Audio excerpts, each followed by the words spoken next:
Salut à tous et à toutes, c'est Defront. Aujourd'hui on se retrouve pour une nouvelle vidéo où je vais vous présenter le navigateur Brave. Alors voilà, on se retrouve sur le site officiel de Brave. Donc c'est un navigateur qui va vous permettre de naviguer 3 fois plus vite, de bloquer les annonces et vous avez aussi le navigateur web pour mobile. Donc voilà, et donc vous avez tout ça sur Brave. Alors il est disponible, téléchargez Brave. Donc il est disponible pour Debian, Ubuntu et Mint. Donc là c'est pour tout ce qui est les gens qui sont sur Linux. Mais normalement vous pourrez l'installer pour d'autres supports.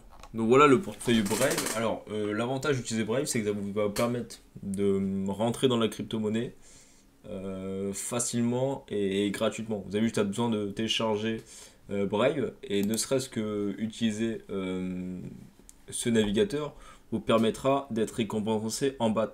Donc vous voyez, vous avez vos BAT là. Donc en fait, pour ce faire, vous allez paramétrer les récompenses. Et sur les petits publicités, vous allez pouvoir mettre 10 par heure, 5 par heure, etc. Et quand vous allez avoir des petits encarts publicitaires qui vont arriver, je vous invite à cliquer dessus et ça va vous récompenser en BAT. Vous allez gagner à peu près 0,10 BAT par encart publicitaire. Donc essayez de cliquer sur tous, toutes les heures. Sur tous et ça va vous créditer rapidement des BAT. Après, une fois que vous avez vos BAT, vous pouvez les retirer sur un compte. Donc je ne suis pas encore vérifié parce que j'ai apparemment pas encore assez de solde. Et après, vous allez pouvoir récupérer sur Gemini ou Upload. Donc je vous ferai une vidéo pour Gemini quand je m'inscrirai pour récupérer mes BAT. Donc voilà. Donc Brave ressemble à ça. Vous avez tous les paramètres. Vous pouvez personnaliser le menu, tous les statistiques. Vos meilleurs sites, vous pouvez les mettre en onglet top là. Vous avez tous les news, vous voyez, je n'ai pas affiché, l'horloge et tous les cartes. Vous avez même les cartes de prominence, d'ailleurs je peux l'ajouter. Comme ça, vous pouvez voir pour acheter la crypto-monnaie directement sur Brave, FTX et j'en passe. Donc c'est plutôt pas mal. Donc vous avez tout ça là. Vous avez tout ce qui est paramètres, donc les premiers pas, la protection de Brave, donc les vues simples ou les vues avancées, tout ce qui est récompense de Brave. Donc vous avez aussi le pouvoir d'auto-contribuer. Donc par exemple si vous aimez, si par exemple vous passez sur la chaîne de quelqu'un ou peu importe, et que vous aimez bien ce qu'il fait, vous pouvez avec le petit onglet là-haut envoyer des dons à n'importe quelle, même une association, peu importe, vous pouvez envoyer des dons histoire de récompenser son travail.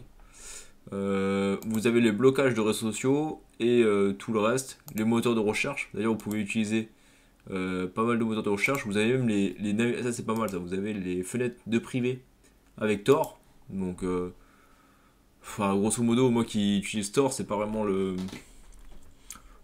Tor que je connais hein, grosso modo. Je pense que le navigateur Tor lui-même est beaucoup plus intéressant que ce navigateur là. Mais on va dire que ça rend quand même une connexion potentiellement anonyme. Du coup voilà, vous avez les fenêtres privées et fenêtres privées avec Tor. Et vous avez toutes les extensions ici que vous pouvez installer. Tout le portefeuille, donc vous pouvez choisir la devise par défaut, etc. Et après tous les protocoles IPFS, FS. Et en gros, ça vous permet de mettre grosso modo vos paquets sur des nœuds. Et en fait d'avoir des paquets qui sont plus centralisés, qui sont décentralisés. Et de ne jamais, grosso modo, jamais perdre ces paquets. Un peu comme un réseau comme Tor par exemple qui marche avec des ordinateurs. Et bien là, grosso modo, c'est ça. Ça marche avec des nœuds et c'est un peu, enfin, ça reste un projet cloud blockchain. Donc c'est très intéressant, IPFS. Bon, après, c'est plus du côté développement ou autre, mais ça reste intéressant de comprendre la technologie qui est derrière ça. Et après, vous avez tous les paramètres supplémentaires, la langue, etc. et tout ce qui est téléchargement. Du coup, voilà pour Brave. Donc, vous avez l'écran d'accueil ici. Vous pouvez ajouter des sites là. Et là, vous avez des publicités qui arrivent tout le temps. Et ça vous permet de créditer des BAT. Et ces BAT, vous pourrez les afficher là ou même à droite, là, ici, là. Et d'ailleurs, vous avez aussi l'onglet comme Zoom. Vous pouvez faire vous voyez, des start calls pour 4 personnes dans Brave. Du coup, c'est cool. Vous avez ça et vous avez quoi d'autre? Donc ça, c'est tout l'historique. Et voilà, c'est tout. Donc voilà. Donc c'était la petite présentation de Brave. J'espère que la vidéo vous a plu. Sur ce, c'était Defront. Ciao.